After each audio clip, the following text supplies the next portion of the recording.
We were discussing finite intersection property in the last lecture. So this finite intersection property is related to the intersection of the collection whatever given. So a collection C of subsets of X has the finite intersection property if for every finite subcollection of this family its intersection is non-empty. So whenever we take C1, C2, Cn from the given family, the intersection of C1, C2, Cn is non-empty, where C1, C2, Cn is chosen arbitrarily from the given family. So this is a finite subcollection. For this particular condition, we take a finite collection C1, C2, Cn, which belongs to C.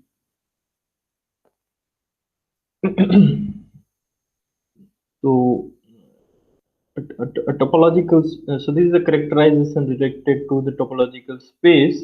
So when a topological space is compact, then the collection C of closed subsets of X, whenever we take collection of closed subsets of X, which is a finite intersection property, it also has the total intersection non-empty. So this condition is we have to check for every collection C of closed subsets of X.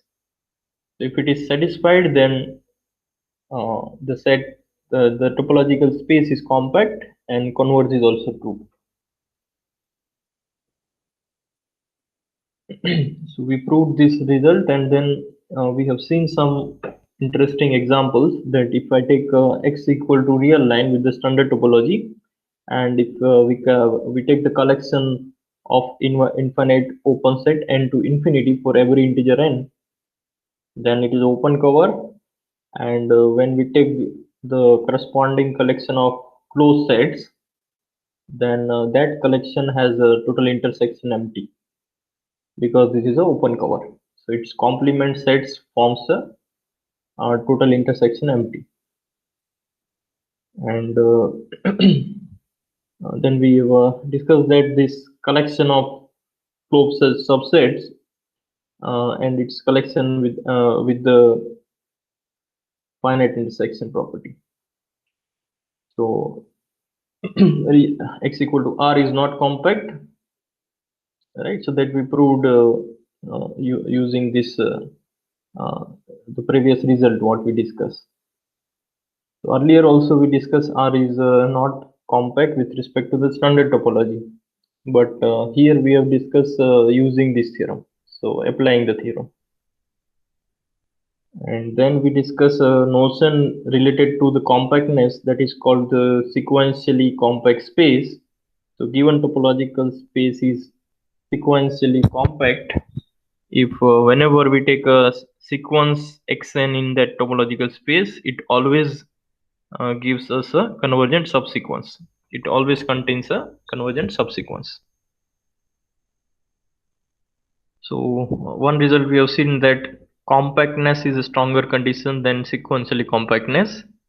So whenever X is the metric space, so whenever X is metric space and that space is compact, then it is automatically sequentially compact. So that is this theorem.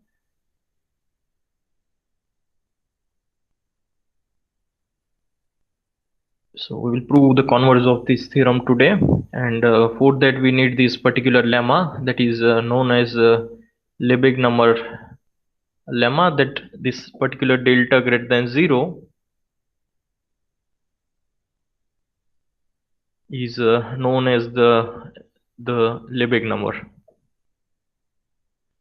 So whenever we have a matrix space XD and in which we have an open cover C, so that is a collection of open subsets of X whose union is X, then we can always find a number delta greater than 0 such that whenever diameter of the for every subset B of X whose diameter is less than delta, there is an element U of C. That means we have open set U such that this set B whose diameter is less than delta is subset of U. So for every uh, set which has a diameter less than delta, we can always find at least one open set U such that B is a subset of U. So that is this condition. So now we want to prove this condition that there exists such delta which satisfies this property. So let us first assume that there does not exist delta, and then we will find a contradiction. So suppose the conclusion of the theorem, that is this condition, that for there exists delta greater than 0 such that for every subset B whose diameter is less than delta, there is a open set U such that B is subset of U fails. So suppose it fails, then the negation of this statement will be for every delta greater than 0. That means whatever positive number I have delta, I can always find a set B such that whenever diameter of B is less than delta, right, I cannot find the open set U such that B is contained in U. B is a subset of U. So this is true for every positive number delta, and in particular we can take delta equal to 1 upon n. So 1 upon n is also positive. So for positive number 1 upon n, for every n, we can find a set B for every n. So that set we will denote by Bn. And what is the property of Bn? Bn has diameter less than delta.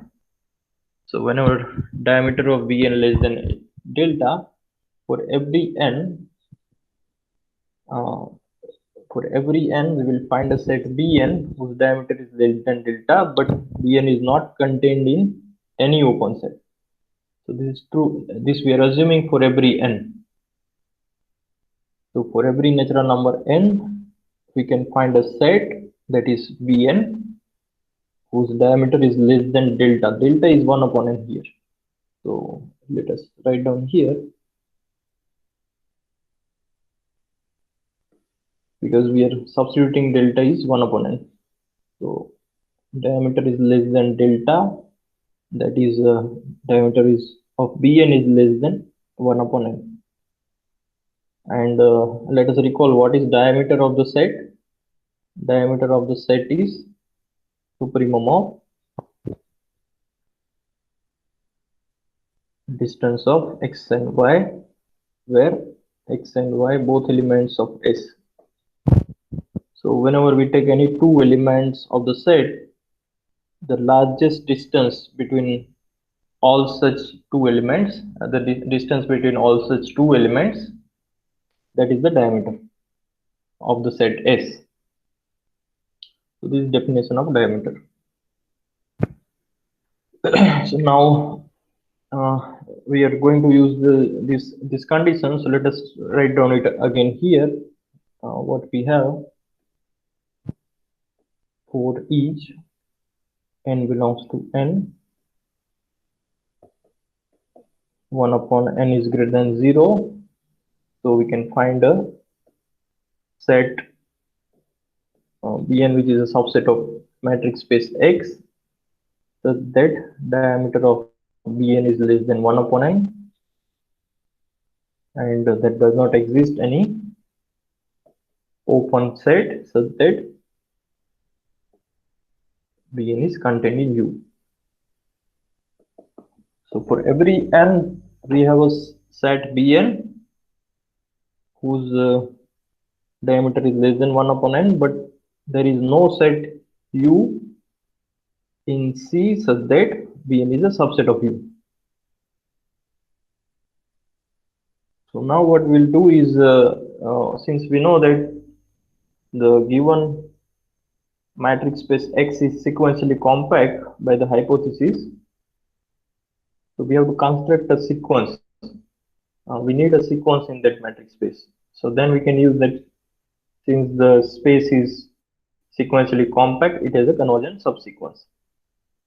So here what we have is we have a sequence of sets B1, B2, Bn, so on. So from each b b1 b2 bn, we will take arbitrary point x1 x2 xn.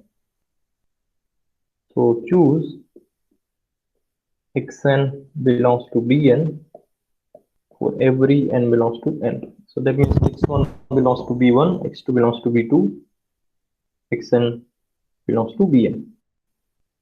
Right. So we got a sequence of elements of x because each bn is a subset of x. So therefore we get a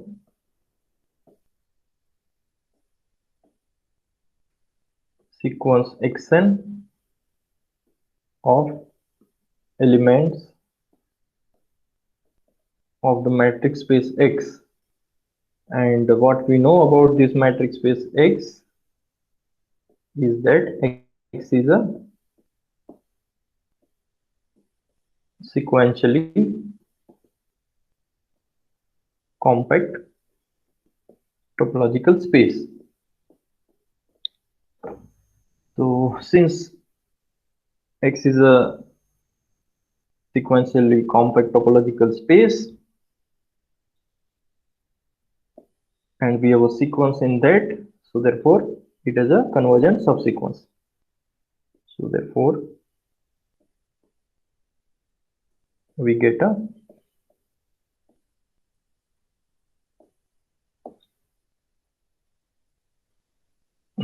convergent subsequence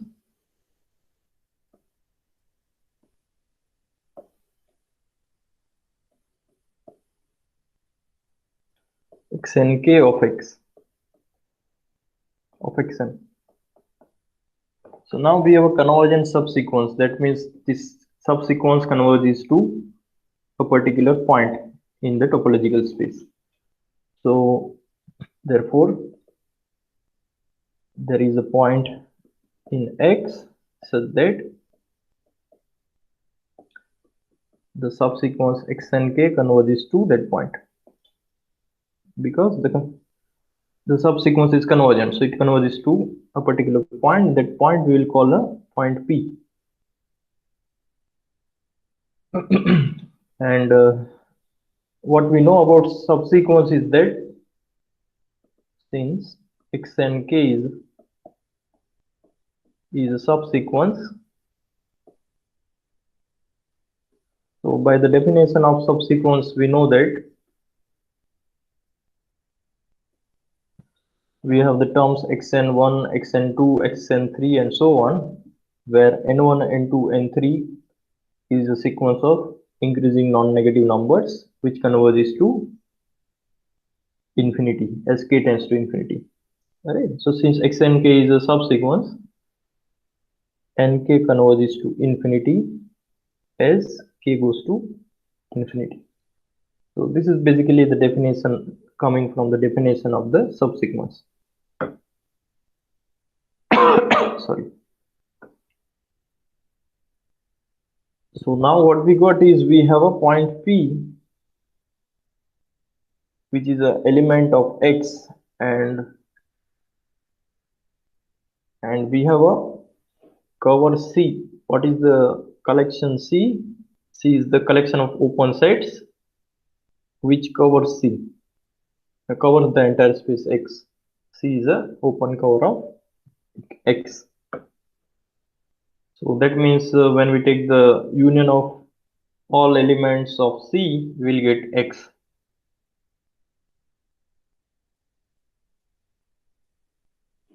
So since C is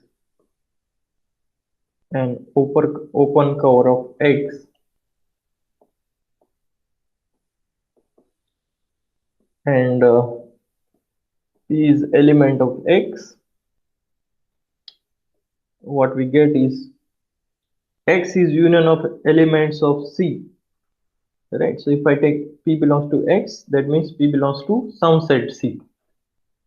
So P belongs to some set U where U belongs to C. So every element of X, C is an open cover of X, that means every element of X belongs to a particular element of C, right? So this is coming because what we are just using the definition of open cover, that union of U belongs to C is X. So this is basically the condition of open cover, and whenever I take any point in X, there must be some element,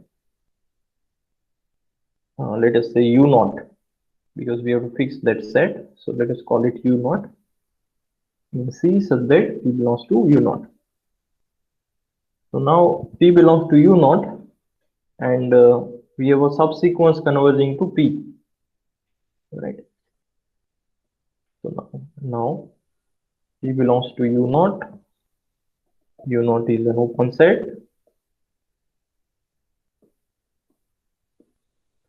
and X and K converges to P. So what is happening is that we have a topological space X, which is a matrix space in which we have some open set U.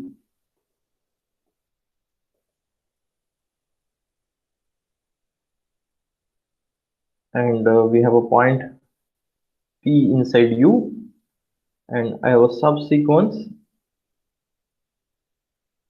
X and K which converges to P.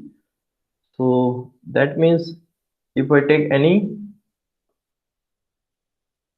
neighborhood of this point P, that is a epsilon ball, then after some nk, all X and K will belongs to P. So that is the basically the convergence of a sequence, right? So since U naught is open set and P belongs to U naught, therefore there exists epsilon greater than 0 such that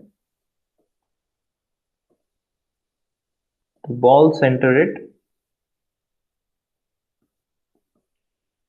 P and radius epsilon is a subset of U, right? So this is because of the every open set contains a basic element. So we are using here that U naught is open set. So this is U naught set, and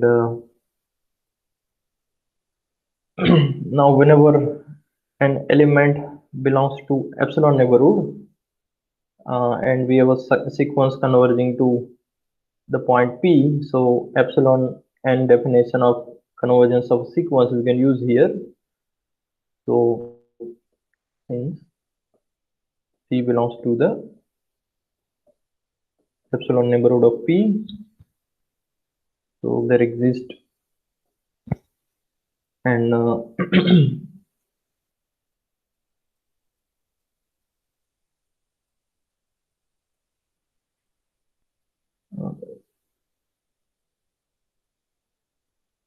yeah, so what we have is that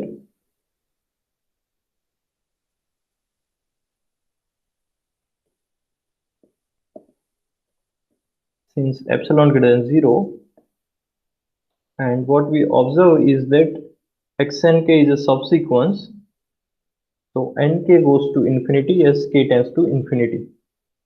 So that will give us 1 upon nk converges to 0 as k goes to infinity.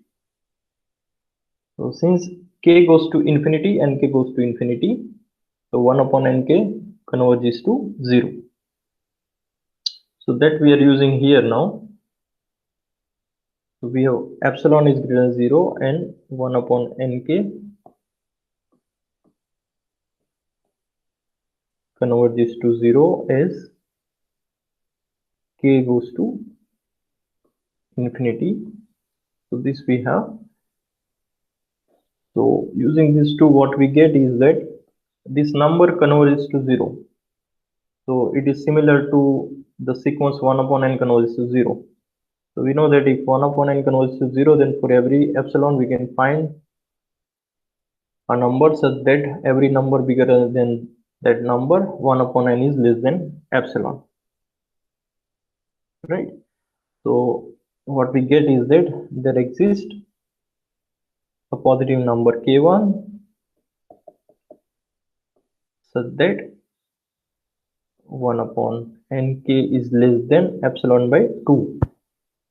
So we have taken this positive number, but we can also take epsilon by 2. So this is less than epsilon by 2 for all number greater than equal to this particular number. So what we are using is that 1 upon nk sequence convert this to 0 as k tends to infinity. So we are taking epsilon by 2 because we need two estimates. So one is less than epsilon by 2, another is less than epsilon by 2. So the total is less than epsilon. So that is what we, the logic. So this is one side. So this is coming from the convergence of subsequence. So nk tends to infinity, 1 upon nk goes to 0. On the other hand, we have the sequence xnk converges to p. Right. So on the other hand,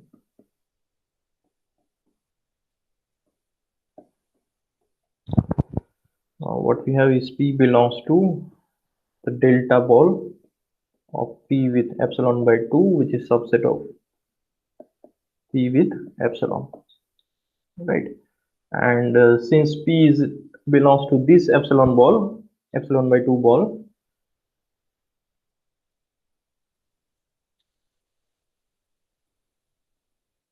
using x and k convert this to p, we get another k, another positive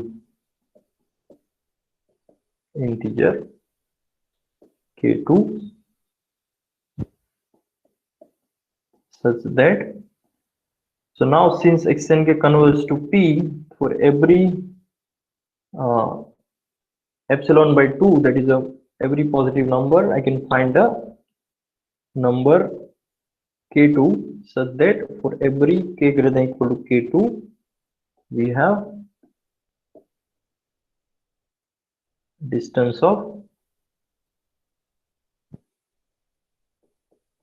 x and k with p is less than epsilon by 2. So this is basically the convergence.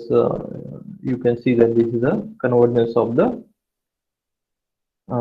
x and k we are using here. So we already mentioned that x and k converges to p. So for every positive number, we can find a so number particular k such that for every k greater than equal to k2, this condition is satisfied. So now now we have two estimates. One is that distance of x and k is with p is less than epsilon by 2 for all k greater than equal to k2, and on the other hand we have 1 upon nk is less than epsilon by 2 for all k greater than equal to k1. So we need both these estimates. So what we will do is we will take maximum of k1 and k2, right? So let us take k0, which is maximum of k1 and k2. So let k0 be the maximum of these two positive integer k1 and k2. So then for all k greater than equal to k0, we get k is also greater than equal to k1. That means 1 upon nk is less than epsilon by 2, and k is greater than equal to k2. So we'll get distance of x and k with p is less than epsilon by 2. So these two particular estimates we are getting. So what is the objective is that we want to find an open set which actually contains one of the one of the bn, so that will be the contradiction. So we want to find such a set u, so that we already found that is u, that is u naught, which contains p. So finally what we want to show is that there is a b and k which is a subset of u naught, so that will give us a contradiction. So for that we need certain estimates. So already we got 2 epsilon by 2 estimates. So using that we will get some containment of sets. So let us take xn k naught ball with radius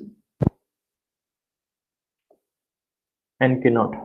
So this ball contains all the elements x, so that distance of x with xn k naught is less than 1 upon n k naught, right? So if I take any element x in this set, this ball, that means its distance with xn k naught is less than 1 upon n k naught. And what is the 1 upon n k naught? So we are substituting k equal to k naught here, so we get 1 upon n k naught is less than epsilon by 2. So what we'll get is this number is less than 1 upon this number is less than epsilon by 2. And on the other hand, what we need is we want to find the distance of x with p. So here we can use the triangular inequality. So we'll get distance of x with p is less than equal to distance of x with xn k naught plus distance of xn k naught with p, right? So what we know is distance of x with xn k naught is less than epsilon by 2, right? The first distance. And on the other distance we have another epsilon by 2 estimate, that is distance of xn k naught with p is less than epsilon by 2. So here also we are substituting k equal to k naught.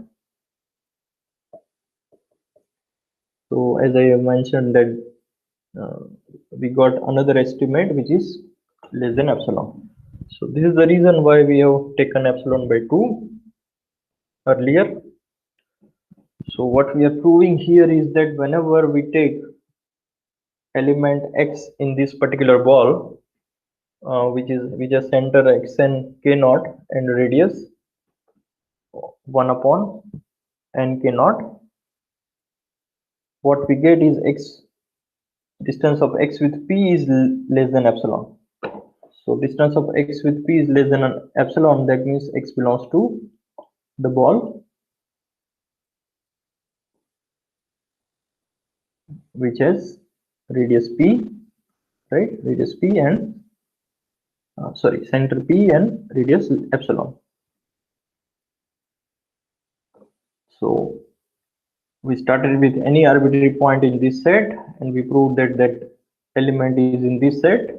That means the first set is subset of the second set. So what we get is x. So what we get is the ball centered at xn k naught with radius 1 upon n k naught is a subset of ball centered at p and radius epsilon. And what we know about this particular ball is that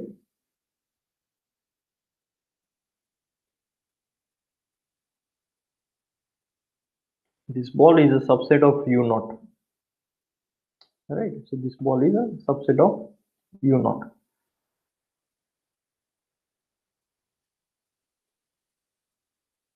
So this final set is also, we know that ball center at P and radius epsilon is a subset of U naught. U naught is a open set.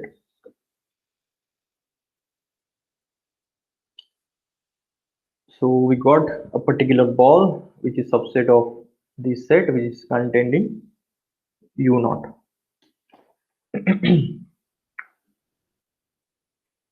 Now, finally, what we want to show is that B and K naught is a subset of U naught, right? So that we will conclude from this particular set inclusion. So let us start with any element in B and K naught. So that means what? That means what we know about the set B and K naught is that each Bn has a diameter less than 1 upon n. So Bn K naught has diameter less than 1 upon n K naught, right?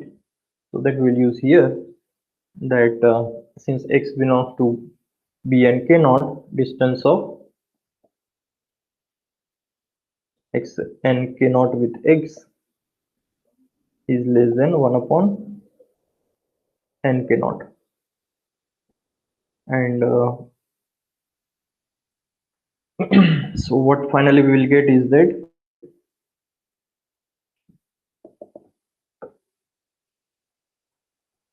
we get B and K naught, which is a subset of ball.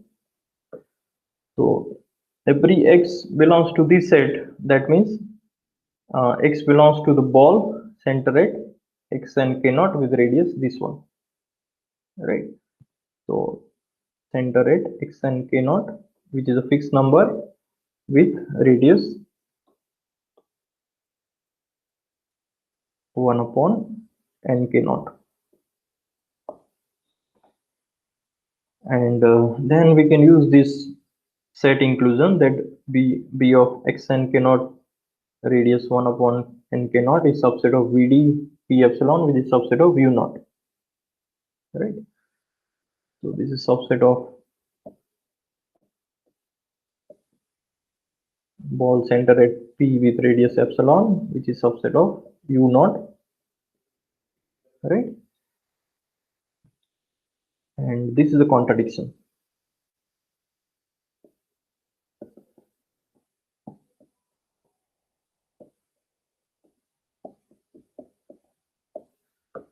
So the contradiction is that we have assumed that each Bn is not containing any U, right?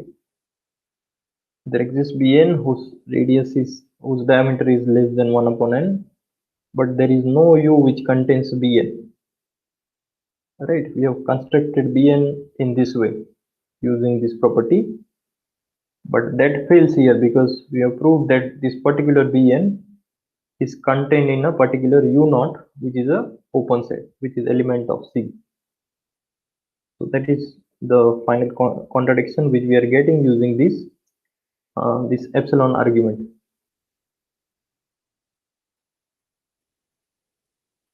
Right. So this completes this particular lemma, which is known as Lebesgue number lemma. So let us once again go through the statement of this lemma.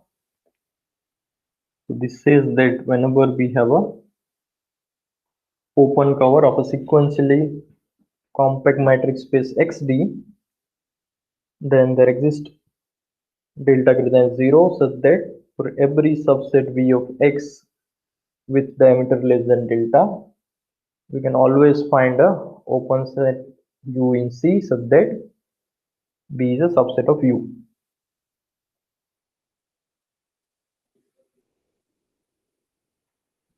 So we will be using this to prove the converse of the previous theorem.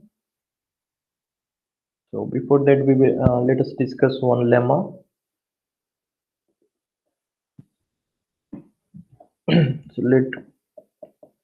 So sequentially compact we are discussing throughout for the matrix space only. So let xd be a sequentially compact matrix space.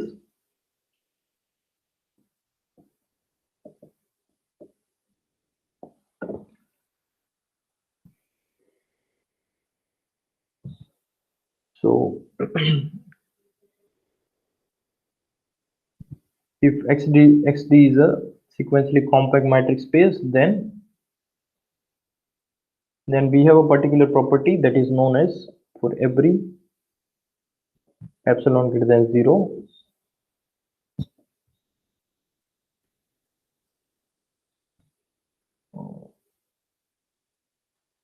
we have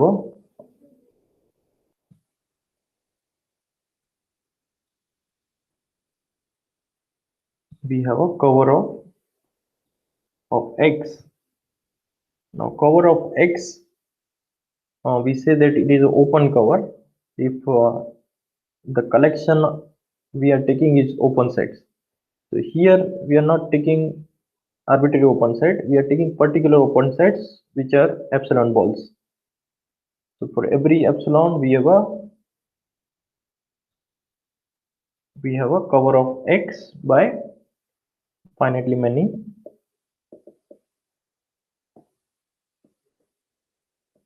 open epsilon balls. So this property is satisfied if we have a sequentially compact matrix space. So this particular property is known as totally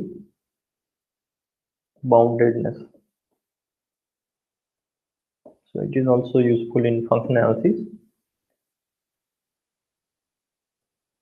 but it is actually the property of the matrix space. So in general, we have this result on the matrix space.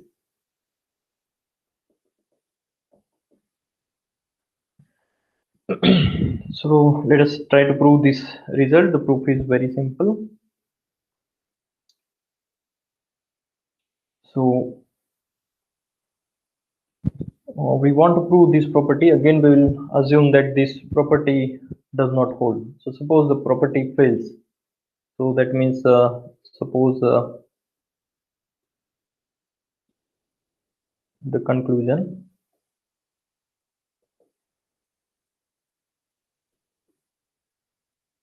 does not hold.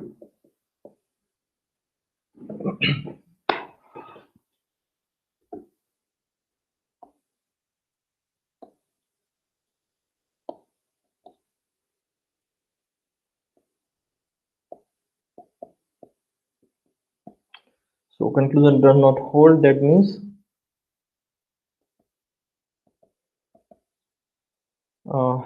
we have for all epsilon greater than 0, the negation is there exists epsilon greater than 0 such that x cannot be covered by finitely many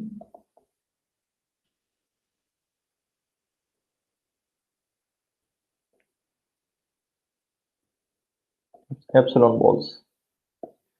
So basically what we are saying is that there does not exist a natural number such that x is a subset of union n1 k1 to n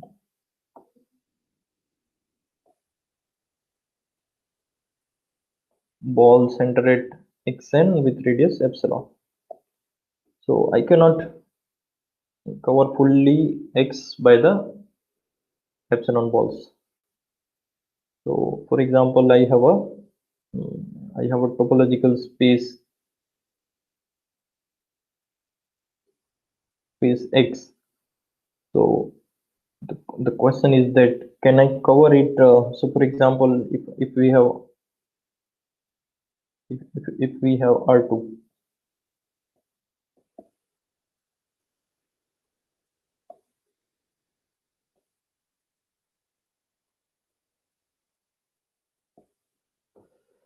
Then can I cover R2 by union of n balls? So for example, if I take x1 here, so epsilon is given fixed number.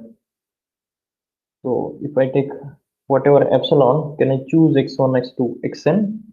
So this is xk actually. Can we choose x1, x2, xn finitely many points so that whenever we take this epsilon neighborhood around x1, we can take x2 anywhere. So for example, if I take x2 here, this will be another ball. So using finitely many such balls with the same radius, can we cover the entire R2? So we can see here that this is not possible in the case of R2 because if we take finitely many such disk, then it will not be able to cover the entire space. We need infinitely many disks. So this is just an example of that which is not totally bounded metric space.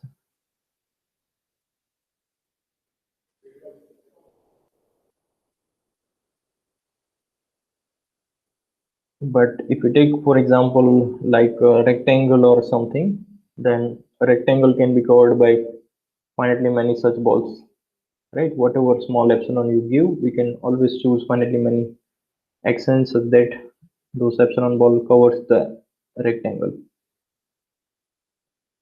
So rectangle is basically totally bounded set. So now we are assuming that there is no n. Actually, there is no n. There does not exist n, so that x is covered by these balls. So that means what? Whenever I take a ball, I can always find a point which is not in that ball, but it is in x. Right. So let us start to choose. So since we want to use the sequential compactness, we need to convert. We need to construct a sequence. So that sequence we will construct inductively. So let us start with any point in x. Choose x1 is any point in x. What we know is that x cannot be covered by epsilon balls, right? So therefore,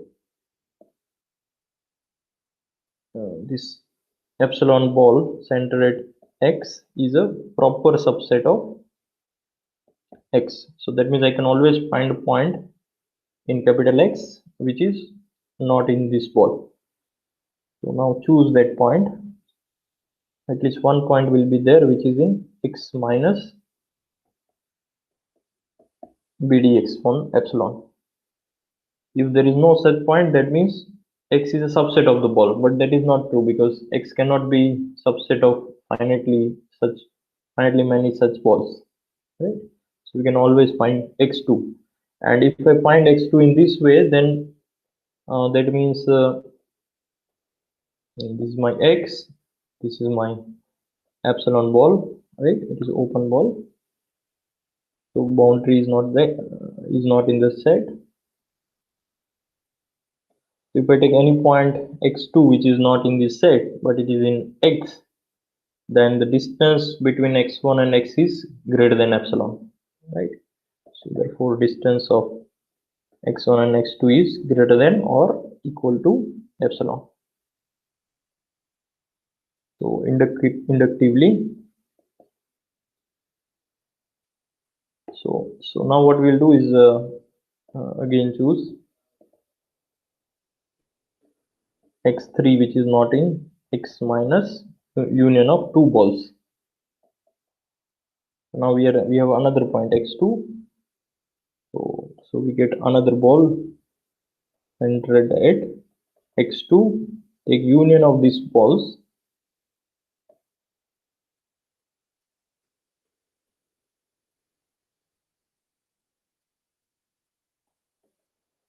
and then take the complement. So we are taking, since again this is not union of these two set is also not X because of that property. So therefore we can always find X3 such that X3 is not in these two epsilon ball. So we can always find X3 by that using this we can find X3 which is not in the two epsilon balls. And again note that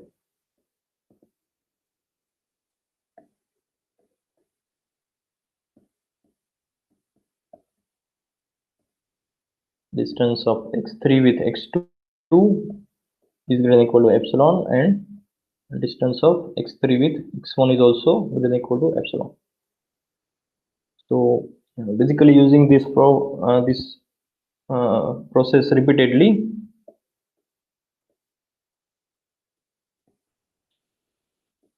using induction, mathematical induction, we can construct a sequence xn such that what we get is xn is not belongs to uh, xn is belongs to x, but it is not belongs to the union k is equal to 1 to n minus 1 epsilon ball centered at xk, right? And then what we'll get is we'll get basically distance of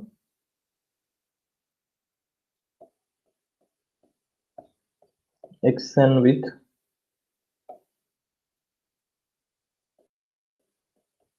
xk is greater than equal to epsilon for all k is equal to 1 to up to n minus 1, right? So using this condition what we'll get is, so therefore we get a sequence, we have a sequence xn of elements of x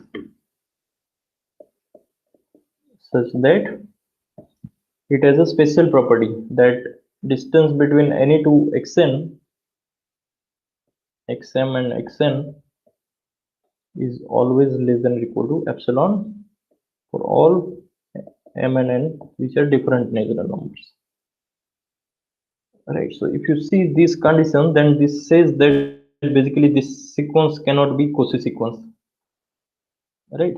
And even it cannot contains any Cauchy subsequence. So that will give us that it cannot have a convergent subsequence because every convergent subsequence is Cauchy. So using this property we can say that there is no subsequence which is Cauchy, that means there is no subsequence which is convergent. So therefore xn does not contain a subsequence which is convergent.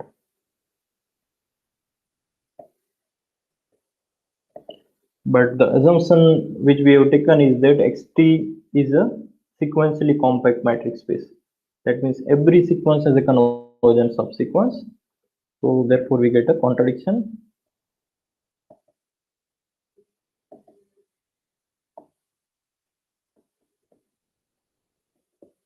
to the fact that X is sequentially compact.